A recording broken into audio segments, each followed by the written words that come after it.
Magistrate Arthur Sterling brought his gavel down hard enough to rattle the water pitcher. The man standing in front of him looked like a vagrant. He wore a heavy, grease-stained leather aviator jacket, the left sleeve badly charred. Sterling wanted him out of the room before he left a mark on the mahogany witness stand. Marcus Vance didn't blink. He just stood there. Out in the hallway, a three-star general suddenly stopped breathing. Stitched into the right shoulder of that battered jacket was a faded red patch, Goliath 2. He knew that call sign. 5 years ago, in a completely botched extraction in the Karengal Valley, that voice was the last thing his dying rangers heard over the radio before they made it home. A trauma flight nurse who never talked about his past. A man the court was about to throw into the street. And the magistrate's fragile ego was minutes away from destroying an innocent man's life. If you've never heard a story like this, stick around. Let's get into it. The trauma bay at St. Jude's Medical didn't care that the sun was coming up. It didn't care about shift changes or holidays, or the kind of deep, bone-rattling exhaustion that makes your teeth hurt. Marcus Vance figured that out a long time ago. Not in this city, but somewhere much hotter, where the difference between moving fast and moving slow meant you were putting someone in a body bag. He brought that rhythm into every shift. You could see it in how he walked, slow, deliberate.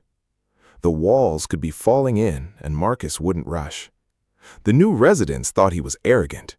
Then things would inevitably go wrong, and they realized that terrifying calm was the only thing keeping the patient on the table alive. He had been awake for 40 hours. The last chopper from the chemical plant explosion had finally dusted off.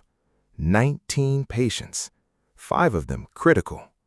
Marcus had scrubbed in on 3 back-to-back surgeries because the attending trauma surgeons needed someone who didn't panic when an artery blew. By the time he finally washed his hands, the blood on his green scrubs had crusted into dark, stiff flakes. He looked at the clock. 11:47 a.m. He had exactly 53 minutes to get across town. Marcus walked to the locker room. He didn't say goodbye to anyone. He opened his locker and pulled out the jacket. It was thick, heavy leather, scuffed white at the elbows, with a massive burn mark near the collar that permanently smelled like jet fuel. The zipper was warped. Someone had badly restitched the pockets with heavy-duty fishing line. And pressed into the right shoulder was that red patch, Goliath 2.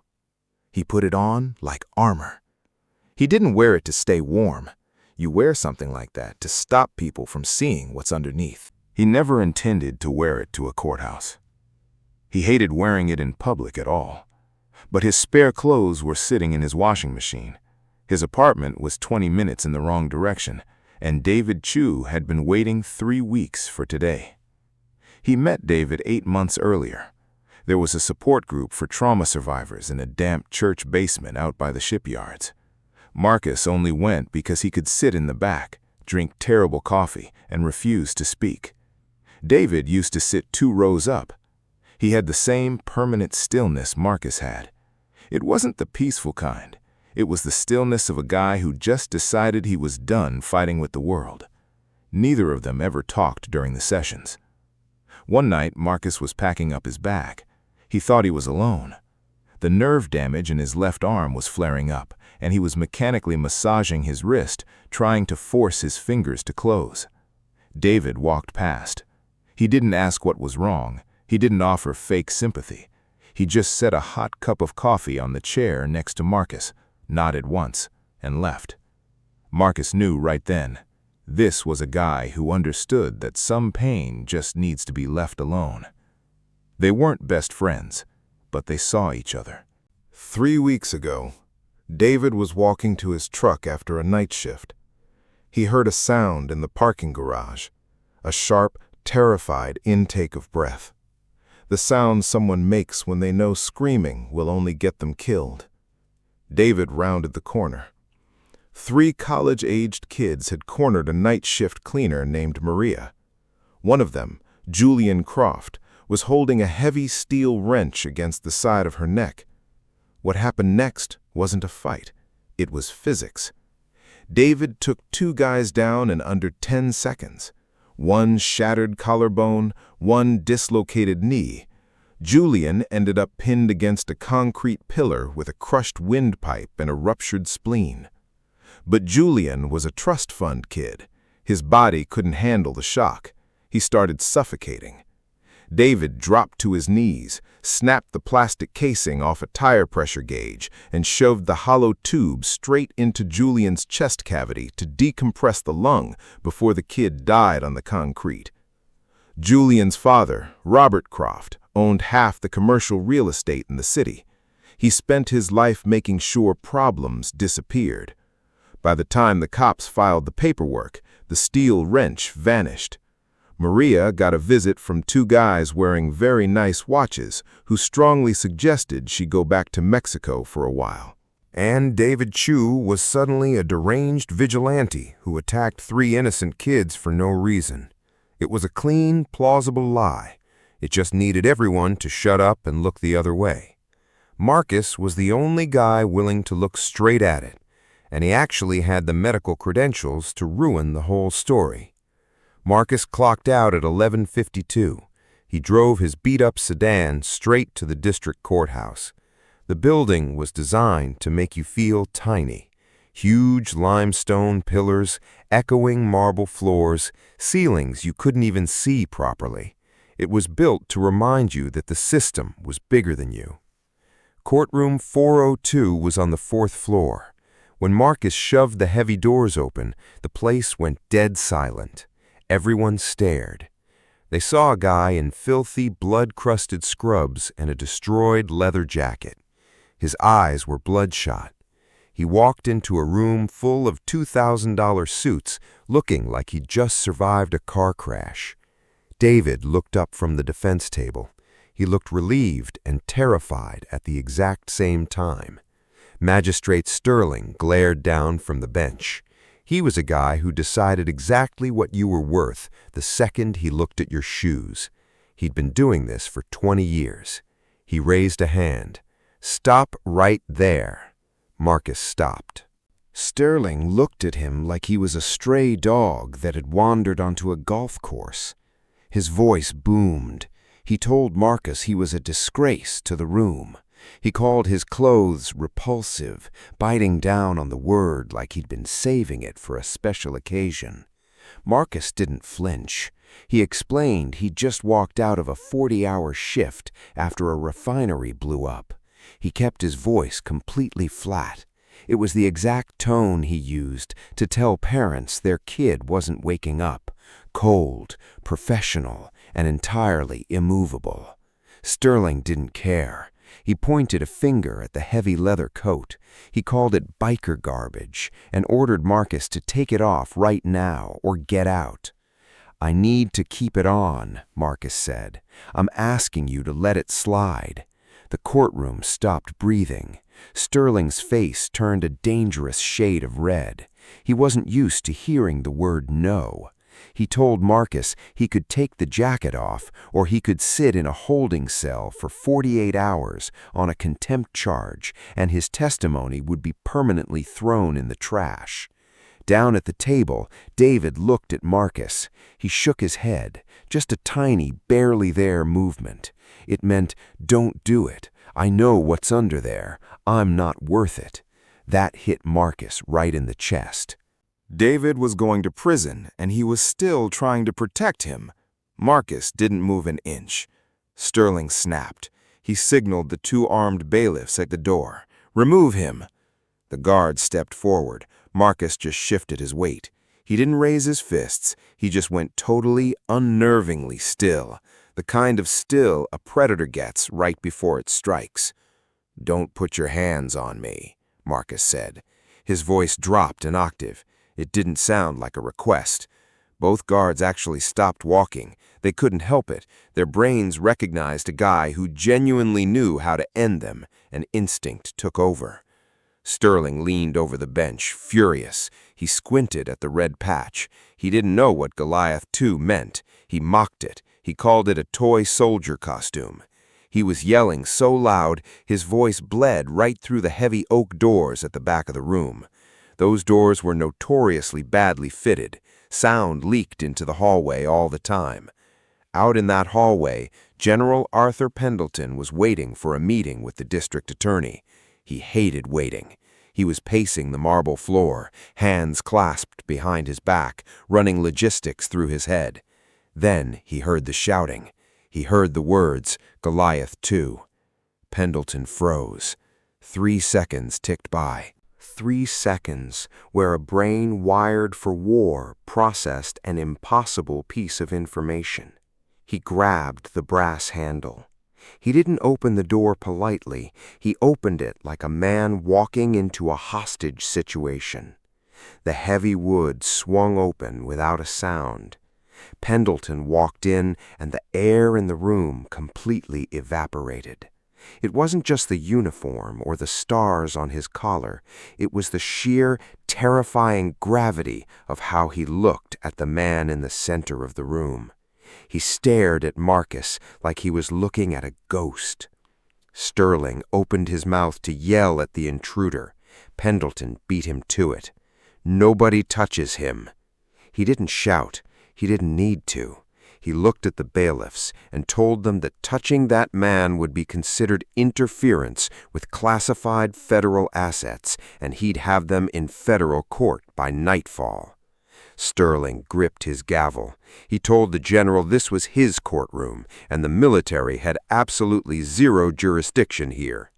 He ordered Pendleton's nervous aide to get the general out of his sight. Pendleton ignored the judge completely. He kept his hands behind his back. He spoke softly, which somehow made it vastly more intimidating.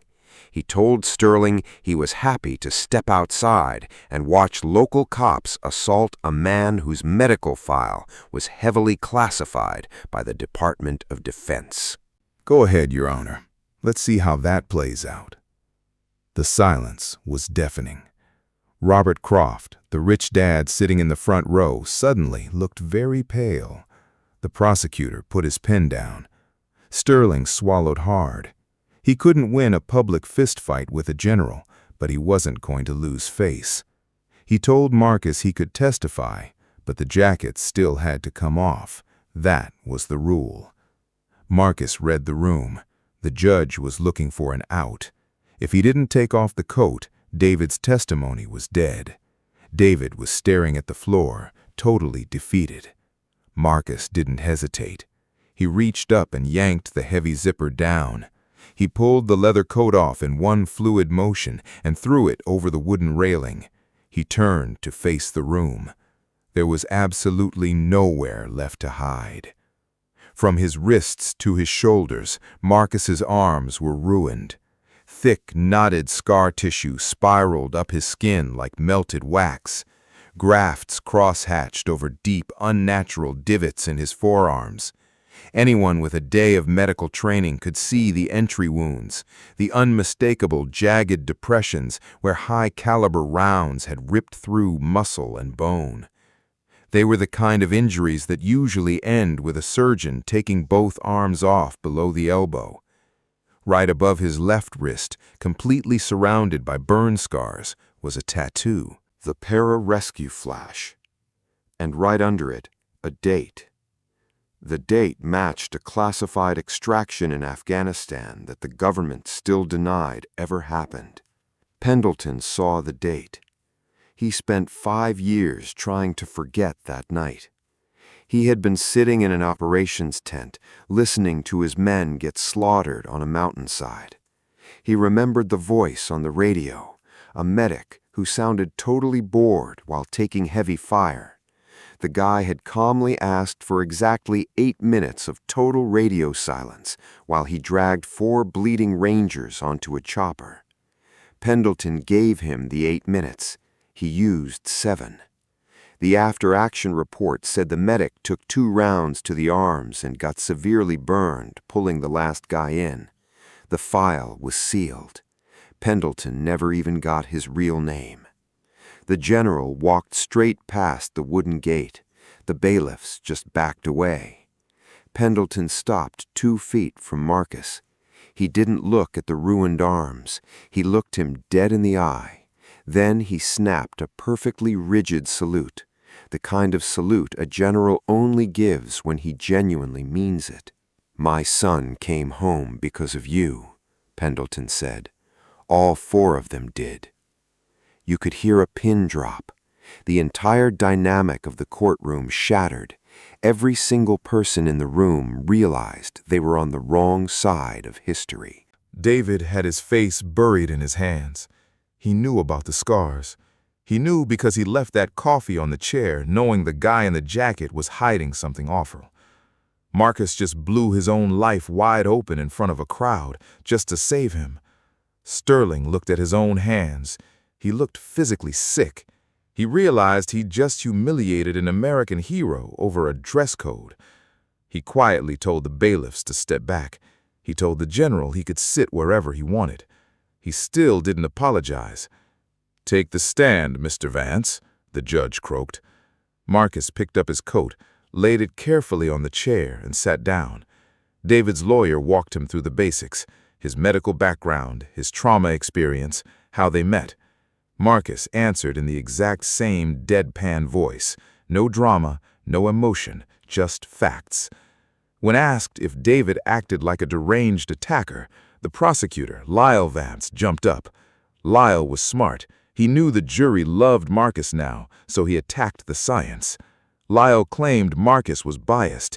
He said Julian Croft ended up with a crushed windpipe and a ruptured spleen. That's not a rescue. That's attempted murder. Marcus leaned into the microphone. He said the injuries were exactly the point. He asked the judge to let him read the ER intake forms. Sterling, looking terrified to say no, agreed. Marcus broke it down surgically. He explained the exact timeline of a tension pneumothorax. Without an airway, Julian was dead in 90 seconds. "This wasn't done by a paramedic," Marcus said, his voice echoing. "It was done on the concrete, in the dark, using the hollow casing of a tire gauge." He stared right at the prosecutor. You don't break a guy's neck and then perform flawless battlefield triage on him 3 seconds later. A guy out for blood doesn't stop to save his victim's life. He neutralized a lethal threat, and then he immediately kept that threat from bleeding out. Lyle tried to pivot. He claimed the paramedics did it, and the paperwork was just confusing. Marcus didn't argue. He just picked up a manila folder. He looked at the judge. "There's one more piece of paper you need to see. It somehow never made it into the police report." Robert Croft gripped the wooden bench in the front row. He suddenly looked like he was going to throw up. Marcus pulled out an X-ray report. He explained that Julian's wrist had a very specific break, a radial fracture. "You don't get this from falling down," Marcus said. "You get this when your hand refuses to let go of a weapon and someone forces you to drop it by snapping the joint." Sterling dug frantically through the police file. Nothing. No weapon listed, just an unprovoked attack. Marcus set the X-ray down and pulled out a yellow carbon copy sheet, a hospital chain of custody form. "When we cut Julian Croft's clothes off in the trauma bay, a snub-nosed .38 revolver fell out of his waistband. I picked it up with forceps. I bagged it. I logged it into the hospital's bioevidence locker. It's been sitting there for 3 weeks. He slid the receipt across the table. I brought the paperwork. The silence in the room turned toxic. It was the sound of wealthy, powerful men realizing they were caught. Lyle dropped his pen. Robert Croft was staring at the prosecutor, silently begging for a lifeline that didn't exist. Judge Sterling took his glasses off. He looked completely hollowed out. He looked at Marcus and asked if the gun had ever been requested by the police. Marcus said no. He asked if the prosecutor ever saw this log. Marcus said no. Sterling turned to Lyle. "Care to explain this?" Lyle stood up. He knew his entire career was on the line right now. He swore he built the case exactly on what the cops gave him. He knew nothing about a gun. It was the only smart thing he could say. but it meant the cops intentionally hid a gun to frame an innocent man. David looked up from the table. He stared at Robert Croft. He'd spent a month thinking he was going crazy, reading police reports that made him look like a monster. Now he was staring at the man who bought that lie. Sterling didn't hesitate. He was trying to save his own skin now. He ordered the gun retrieved immediately. He threw the hospital log into evidence. He announced that the arresting officers were now under investigation for severe misconduct and obstruction. He slammed the file shut. Based on this tampered evidence, all charges against David Chu are dismissed with prejudice. David's lawyer started talking, but David didn't hear him. He sat perfectly still for 10 seconds. Then he stood up, pushed his chair back, and walked over to the witness stand. Marcus was organizing his papers. David stopped a foot away. There was absolutely nothing to say. Marcus just exposed his darkest secrets to a room full of strangers, all for a guy who once brought him coffee. David's eyes welled up. He didn't try to wipe the tears away. He just stood there and let them fall. Marcus looked at him. He didn't smile, but his eyes softened. He looked like a guy who made a brutal choice and didn't regret a single second of it. At the back of the room, Maria, the night shift cleaner, was talking to a victim's advocate. When she heard the charges were dropped and the rich kid was caught with a gun, her whole posture changed. She grabbed a pen from the advocate. She wanted to write a statement immediately. The fear was gone. Sterling called Marcus up to the bench. He spoke quietly so the gallery couldn't hear. "I owe you a profound apology," the judge said. He didn't use legal jargon. He just sounded defeated. "I judged you based entirely on what you were wearing. I almost ruined a man's life because of my own arrogance." Marcus didn't tell him it was fine. It wasn't fine. He just nodded once, picked up his heavy jacket, and zipped it up to his throat. The marble hallway was freezing. Without the adrenaline, the nerve damage in Marcus's arms was screaming. He walked toward the main staircase. Pendleton was waiting by the elevator. "I've been trying to find Goliath II for 5 years, the general said. "Goliath II died in the quadrangle," Marcus replied, not breaking stride. "The guy you're looking at is a flight nurse. They aren't the same guy." Pendleton caught up to him. "I respectfully disagree. A title didn't keep my boy alive on that mountain. You did, and you just did it again in there." The general reached into his pocket and pulled out a heavy brass coin. A Joint Special Operations Command challenge coin. He pressed it into Marcus's palm. "I have a desk job waiting for you at the Pentagon, Chief Medical Advisor. You want it? You call me. We'll consider it a down payment on what I owe you." Marcus looked at the coin. He slipped it into his jacket pocket, right next to his phone. His screen was lit up. The support group leader had texted him. "New guy in the basement, won't talk to anyone. Thought you might know how to handle it." Marcus looked at the general. "Thanks for the offer, but I've got another shift in 12 hours, and people around here still get hurt." Pendleton didn't push. He just gave a slow, respectful nod. Marcus hit the heavy glass doors and walked out into the blinding afternoon sun. The city was loud, chaotic, and totally oblivious. Nobody out there cared what just happened in courtroom 402. Marcus kept his head down, shoved his hands deep into the pockets of that scorched leather jacket, and walked toward his car. He didn't need the world to know his name. He just needed to be useful. I think about that afternoon sometimes. The judge looked at a dirty coat and made up his mind in 30 seconds. The cops looked at a quiet guy with PTSD and built a whole lie around it. The rich dad looked at the legal system and assumed he could buy it. They were all dead wrong. Not because they were stupid, but because they stopped looking the second they found a story they liked.